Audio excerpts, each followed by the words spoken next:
Hello and welcome to the Baby Giants Investing Podcast. Join us as we chat about the weird and wild world of small cap investing, all while searching for the precious few fast-growing businesses that have a shot at becoming industry giants. This podcast is for entertainment purposes only and should not be relied upon as the basis for investment decisions. Podcast guests and their clients may maintain positions in the securities discussed in this podcast. All right, we're live. Andrew is away today with the... We've lost the nicest one of all. Yeah, with the one of our arch enemies, COVID, has struck him down. Darn coronavirus. Yeah, it's got him. Coming from the market next to the place where they study coronavirus.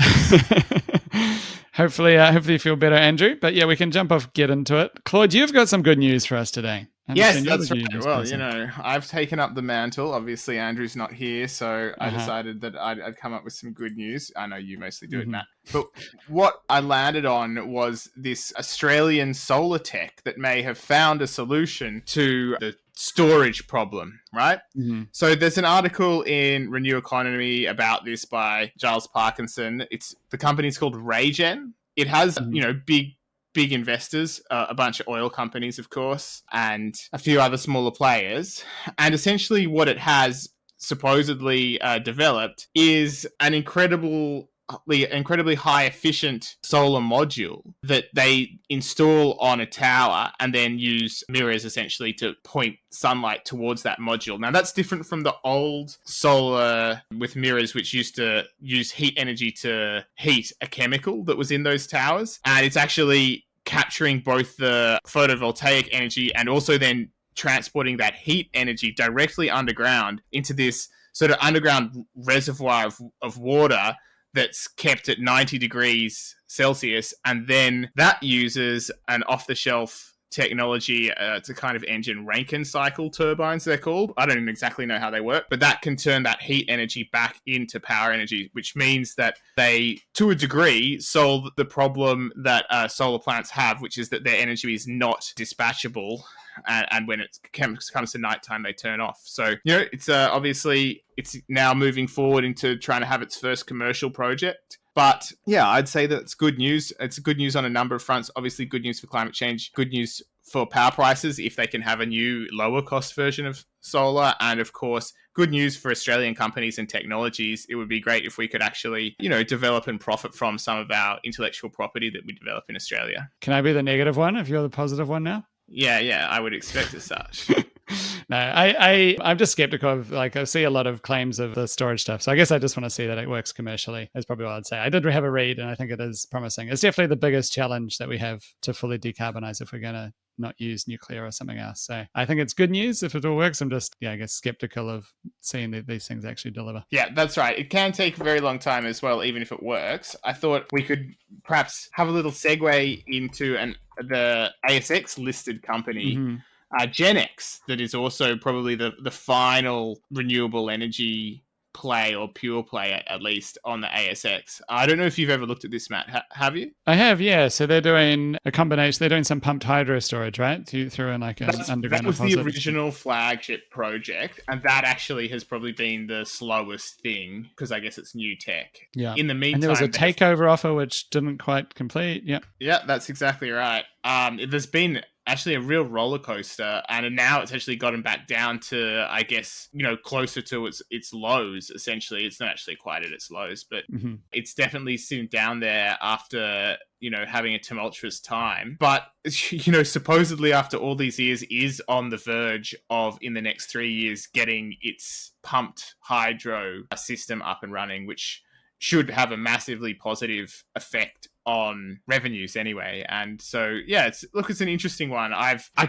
It's very hard to get across, especially if, you're used to investing in companies that software companies that are capital intensive, huge companies. Yeah. And it's like, there's all, because the financing becomes a whole thing, and understanding all the financing is huge for the value of the equity. And, they have benefited. You would think that they would do okay because they have benefited from a bunch of, I guess you'd say, describe it as subsidized financing from the Australian government, who has had this a bit of a flagship project. So you'd hope that they would actually be going to spin out profits in years to come. It's great if, these subsidized companies actually get up and running and become profitable. That's what we want to see. I remember, for the geothermal grants 10, 15 years ago, most of those companies are deceased now. So we didn't get too much value for money on that one. Yeah. I mean, I guess that I think that the pumped hydro could be super valuable if you're operating, like if you're able to charge a premium for that, for the fact that you're able to dispatch that power, right? I think that might be, last I checked the grid, there was still talk of like having a dispatchable premium in Australia. You might know more about that, but I actually saw, we can get to this in a sec, I was at Livewire Live yesterday, can cover a bit more of that, but one of the pictures was a US nuclear energy company, and the reason was that they could get a premium price for the power they sell to balance the grid, when, dispatchable hydro is even more dispatchable, because pumped hydro, you can just turn it on and off whenever you want it. So it's not even like base load, it's dispatchable power. So I think that could make sense. I think that that's kind of why I was interested in it. But as you say, it's a lot more complexity when you start dealing with very big. Well, I think I can assure you that there is, and one way or another there, I think, for a long time has been sorts of premiums for dispatchable power, just able to play the market, I guess, more, which is why we've seen this massive rate rise in gas generation, which really is super suboptimal. Like, to be doing a transition away from fossil fuels, but only half doing it, I guess.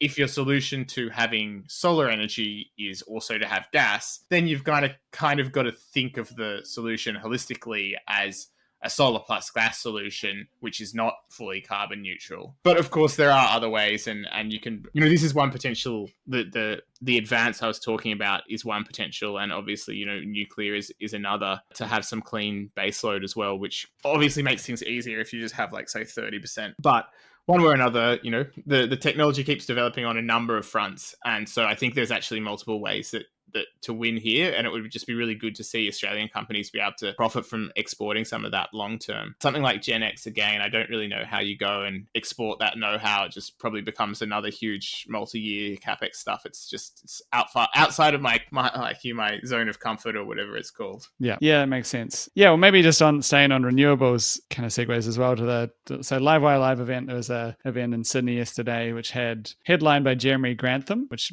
may be known as kind of a bit of a doomer, but his one kind of the segue there is that he is investing heavily. The part that he is investing in still, his foundation is into VC funds for renewable energy, or like decarbonization, I guess you'd call it, like green tech. So it's kind of interesting, that parallel. And anyway, so maybe I'll give a bit of overview of the event and some of the things that came out. Yeah, tell us what is, for the people who aren't familiar, what's Livewire Live, and maybe you can kick us off with your favorite presentation. Yeah, there's an interesting one. So Livewire Live, they have a few hundred people, I guess, in person in Sydney. It's a lot of fund managers presenting. Jeremy Grantham was there. There was another kind of VC investor that came from the US as well, but it's typically a lot of Australian fund managers. And I guess they try and shake it up. They had stuff like wild prediction section, people talking about like best ideas. There's kind of like panels on different things, but it's kind of cool just to, I guess, see in person and hear a lot of different pitches. But yeah, Grantham opened. I think the AFR wrote it up today because the AFR was there as well. And he's been very bearish for quite a while, like arguably. He's like a perma bear, right? Perma bear, a perma bear, right? Has he ever not been bearish? Yeah, for a long time. That's our question. He thinks we're running out a lot of stuff, and thinks the civilization is going to crumble and all this kind of stuff. There was one really great quote, I'm just trying to find it, where he was, I don't think he meant this like as a joke, but he said, "It's a nightmare, and personally I welcome it." Which maybe revealed his preference for things to fall apart. But his view, that was talking about basically that things need to get worse before they get better, I guess. So like, it's a nightmare, but I welcome it. That's the problem if you're like betting on the collapse of society. You're like, 50 years later, you're like want it old too much. and saggy guy that's like wants the place to burn down. It's like, anyone who to his credit, I think he's investing in his foundation. I'm sure he's smarter than me to do some good stuff. But so that, and I guess some of the other headline news from him was they asked him his probability of recession in the US in the next 12 months, and I think he said over 50% at first, but then landed on 70%. So very bearish on the US. Thinks that we're going to run out of savings, going to kind of run out, and eventually all the like negatives that we've heard about for a while will start catching up with America. And he said that he thought that the AI boom had interrupted what was going, like he was quite annoyed that the AI boom This had guy would interrupted. never have bought Pro Medicus, man. Never. Yeah. Not for him. I think that's a fair critique. Yeah, so I think too negative, but a few interesting takeaways from his one. Yeah, and we can get into some of the other ones, Claude. If you have any other thoughts on Jeremy Yeah, Grantham. no, I just think that's a really great summary. I stopped reading his letters some time ago. I guess just I you need some optimism to invest, right? Yeah. It just I'm doing Aussie small caps. So I'm looking at like high risk stuff. I'm really trying to find something that's something that will add to the world. And also, if everything collapses and stuff like that, I mean, you're young. You can't live your life based on there's going to be a collapse tomorrow, or you'll never grow. I guess. So it's just I'm sure he'll be right one day, like every clock is, right? But that's I think. It's interesting that I think probably the interesting takeaway for me is that isn't it interesting that that's who Livewire chose? Does that speak to the zeitgeist of the moment, I guess? I don't know. Actually, the message, maybe it does. The message was, I think there was a lot of consensus that rates aren't going any higher, which I guess you could read as that means people think that the economy's slowing down. But it didn't feel as fearful as I was expecting. There's probably more of the are we in a boom was one of the big, are we in a new bull market? Okay, excellent. Yeah, that's what I'm interested in hearing. So tell us about what else formed the zeitgeist? Because I know, it's a big day for, fund managers to get together as well, probably, and analysts and stuff. What was the general vibe in the crowd? How...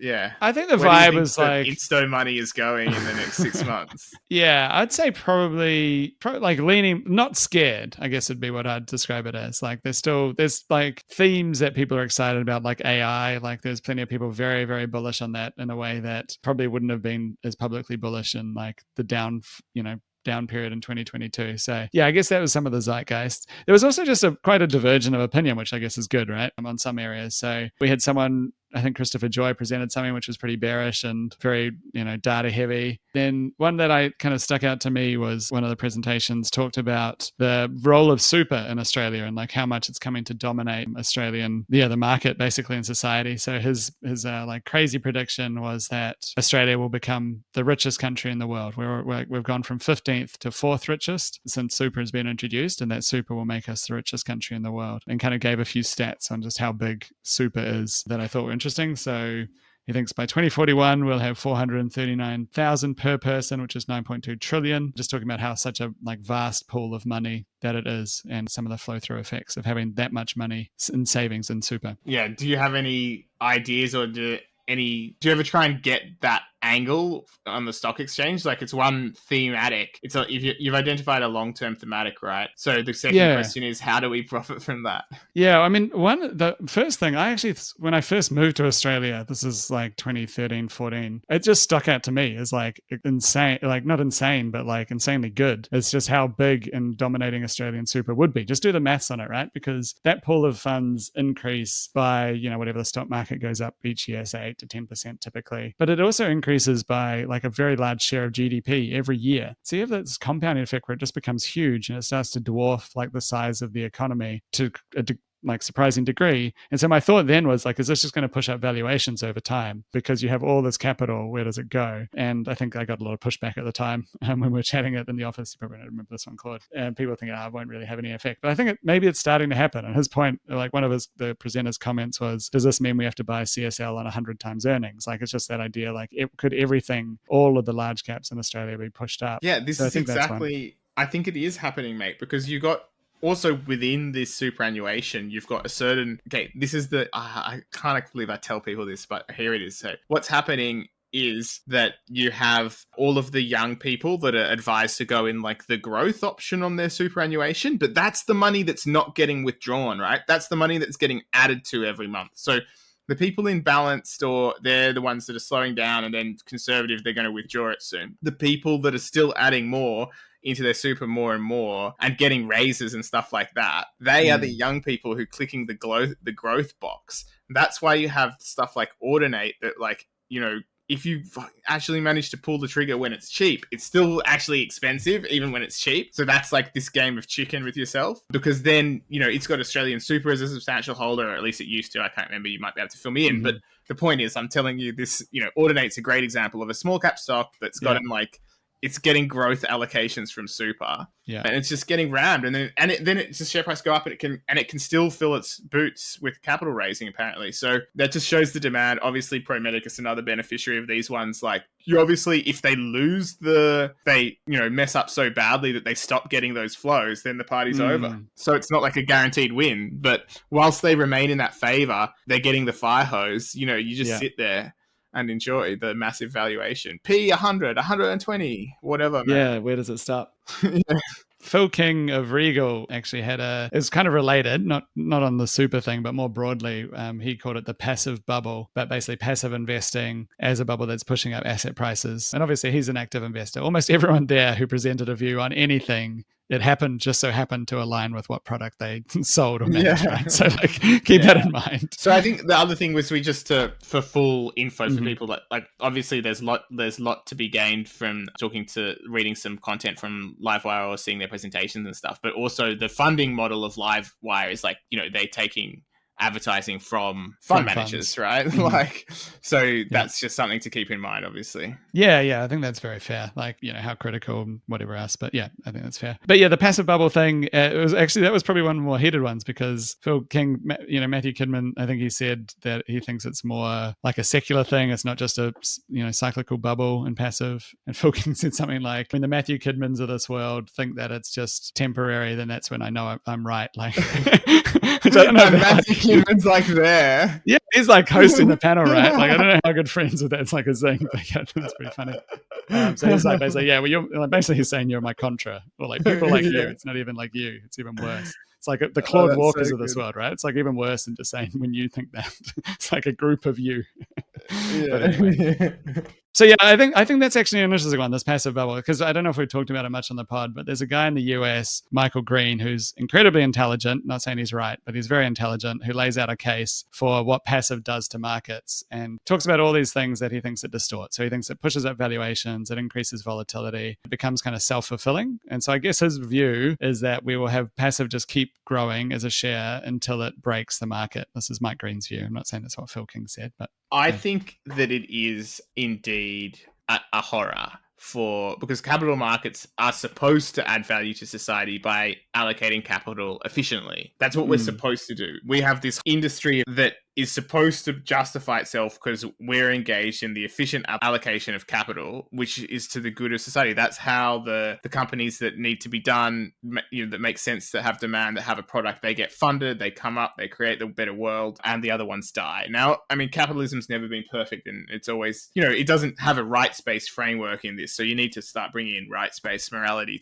to have a decent society. But there is this brilliant fact that the free markets do kind of efficiently do it if you create the right setting. So a massive trend within the market to just allocate capital without considering anything else other than size and liquidity is going to start incentivizing not the efficient application of capital, but just companies to be big and liquid, right? Because that's how they get capital. Exactly. Yeah. And so the idea, Mike Green's his videos watch on YouTube, etc., lays it out, but basically just saying, yes, it'll just keep getting bigger. It'll keep forcing out active managers until the point where it kind of breaks markets. You have these big explosive price rallies and then crash. Yeah. That's kind of the danger of it, that there isn't anyone setting proper price signals, and that it has all these effects that you don't notice until it becomes a really big share. So we'll see. Maybe he's wrong, but I just think it's some interesting one to keep in mind. I think it is problematic though, because think about the way it works at the moment is a bunch of active managers essentially team up to get something into those passive flows. So there is at the margins the ability for the active people to get a company into those passive flows, and they may not stay in there, but you'll see it happen. I guess the sociological thing you observe is sometimes these companies, for whatever reasons, will attract sufficient numbers of institutions who are all holding, and they're all adding, and the earnings momentum's there and the share price momentum's there, and it's getting bigger and bigger, and sort of this happened for years until it finally gets into the ASX 200, and sometimes you get a bit of a boost there and sometimes you don't, because a lot of people can be looking to exit at that moment. But yeah, overall there is some ability for the active money to get stuff elevated into the passive flows, but it's at the moment not very good ability. It's even less of a possibility, the bigger that the passive becomes as a proportion of the total asset pool. By the time it's, if it ever got to 90%, passive money, how is that 10% of capital ever going to influence things enough to even get something into the top 200? Yeah, it'll be pretty interesting. Phil King called out the top 200 thing specifically. Also, companies exiting the top 200, how much they get beaten up. So yeah, it's an interesting one. I mean, that would be a weird and horrible state of markets, right? If all active managers did was try and predict what gets into the top 200, or as you say, team up effectively to do it, versus trying to allocate, to the highest return on capital, with regard to risks and everything else that we consider. But yeah, one to watch maybe. There's probably a lot of people out there who think that I'm biased because I'm active and you're active, so maybe there's a bias there. But no, I think it's something to watch. I think it's something to at least invest in. Think that I do think it's fair to say that in terms of the proper functioning of markets to have any societal value, having active managers and money behind them is legitimately a good thing. But the problem is, we could get stuck into it, but it's like not very many people I trust. Yeah, but there are some, so that's good. Very good. All right, just trying to think if there's anything else. There was a lot of excitement about AI. I don't think that's too surprising. There was excitement around green transition. That was kind of uniform. There's a lot of investors trying to invest in the green transition and decarbonisation, etc. Yeah, don't think there's too much else in the surprising. Just trying to think what else caught my eye with surprising stuff. Maybe not too much more. We'll jump across, Claude. Anything else? What else has been catching your eye in small cap land? All right, so I thought today we could talk about Medadvisor, in part because I've just published an article by Matt Brazier about the company, but it's also it's right in that area where I would generally look. So I guess by way of background, I have always had a penchant for investing in the intersection of healthcare and technology. And, my idea is to track all the companies in that space, even though I might not necessarily own them all or like them all. Medadvisor is one I have owned in the past, haven't owned it for quite a long time now. It has part of its business that is really quite good. It initially had this app called Medadvisor app, which you can download. I've used it. I've tried it out. It's like, okay, not the best thing I've ever, I don't really use it now, but yeah, it definitely has a use case for the people that maybe have some sort of complex ongoing medical need. That also comes with pharmacy software +1, which sort of helps manage that relationship with people who are using the Medadvisor app to order their prescriptions. And this has huge, quite high penetration. They have one competing software, which was previously owned by GuildLink, that they bought recently. And so in Australia, they have, I guess, what you would call a reasonably low growth, but high, almost monopolistic sort of positioning in this, customer relationship management for pharmacies space, which is pretty interesting. And if you sort of run that business, if you ran it sort of quite Bartonly, you could probably make a nice profit out of that. But I guess partly due to the lack of growth opportunities there, they expanded into the US into a lower quality business that is more at Harris, more concerned simply with the communication between customers and their pharmacies. And so, that might be a drug company wants to advertise, a product, or even in Australia, you can't really advertise a product, but you can still advertise how someone should adhere to a product. But in America, you can say, hey, this product might be for you for, whatever else you've bought, basically. And yeah, so it clips the ticket on those communications, tries to optimize all of that. And that's the business of the day. It's basically the real problem is, as its revenue has gone up and up over the years, it hasn't got the profits. That operating leverage has not kicked in. You haven't seen it cross over into break even. So it's always kind of just that gunner company where it's like, oh yeah, it could be that, it's just next year that it's going to make a profit. But it's kind of felt like that for a while. Yeah, I'm with you. Yeah. When do you know it's turned the corner though, I guess? Because the other thing that's weird with this one is how lumpy the cash flows can be, right? Because they've got that seasonality. So I think people can kind of look at, one cash flow positive quarter. You probably don't want to read that, I'm guessing. Yeah, exactly. No, you don't want to be so I think it was a little while ago things were looking a bit grim, and then they had a really solid quarter of cash flow, and their share price went up a little, quite a bit. I might be wrong about this, Matt. I haven't checked, but just from memory, and then I imagine it sort of drifted down since then. I've been following it for years. It's just the story for me, the hypothesis, I guess, the null hypothesis. I may not have used that correctly, but the idea is that I suspect that all of the money just ends up going to management. Even as gross profit rises, the profit doesn't go up. They've been always well paid. There's a lot of positions. They've always been, even when it was quite a small company, a lot of executive positions. Yeah. Just a very unfocused on profit company. And so as a result, the one thing you would look for that I would want to see would be, genuine free cash flow and profit. It's like, give me a profit with free cash flow, and that destroys the negative argument, which is that this company doesn't care about profits and never will. So just destroy that, and you've got something that could be really interesting. But until then, it's not, I remain, and maybe there's a price at which I'd go for it, but that would be my main concern. Yeah. I mean, I get the interest, right? Like I've looked at this a few times before. Like, I mean, adherence to taking your medication is a huge issue. They bought the US business that was paper-based with the idea that we can digitize it. You get that digitized and you can kind of make this like a really high margin business. It's, as you say, it's just, I guess, execution. And I think right now you just don't want management to be biting off anything more, right? Like just figure out everything you've got already, make it profitable, generate cash. And I mean, if they do that, I think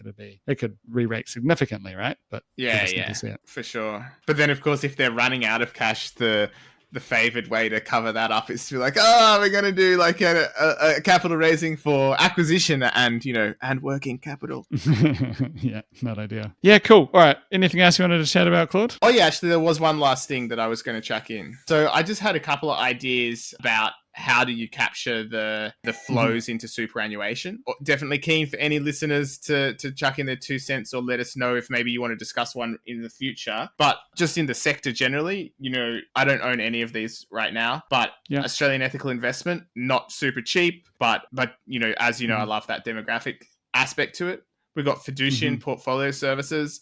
Again, financial planning space there can be regulatory risks there. But however, it's got some good alignment with management and the board, and I guess a long-term steady grower. So interesting from that perspective. Always love to hear about any listeners especially if you're a financial advisor yourself or have used them or something. Love to learn more about both Hub24 and Netwealth. There can be a big debate about which one you would prefer as a stock between those two. Hub24 got quite cheap and I was lining it up a little while back, but unfortunately missed the window there. Probably my favored one, but correct me if I'm wrong, Matt, or anyone, but is it fair to say Hub24's got the better growth profile? I mean, it certainly had been growing. I guess it had made a lot more. It had been making a lot of acquisitions, so some of that might be fueling the growth that we're going to strip out. But yeah, that had been what it seems to have been what shifted sentiment recently, was that it seemed to be, kind of holding on or gaining share a bit more over its competitors. But yeah, I guess they've gone back and forth over time. Both are very incredible businesses. Hub24 is one of the best performing businesses, I think, since whatever it was. I saw some stat the other day, maybe it was the last 5 years or something. It's one of the best performing ones in the ASX. So.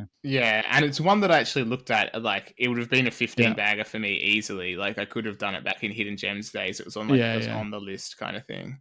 So one that could have been never come through there. Anyway, so where else? I think of that name to the main ones that I find interesting for that thematic. There's obviously what I'd call the legacy fund managers, which I don't know. Do you have anything to say on them? They're not ones that come across my watch list. Yeah, there's a lot which haven't been doing too well, right? And have been getting outflows for a bunch of reasons. So there's two things I think to consider. Yeah. One is like, yes, there's a huge pool of money going into super, but is that going to go into who's that actually going to go into? Yeah, where's it going to go? I never met with the outflow crew. The outflow crew. No one wants to be part of that thanks, crew. Mate.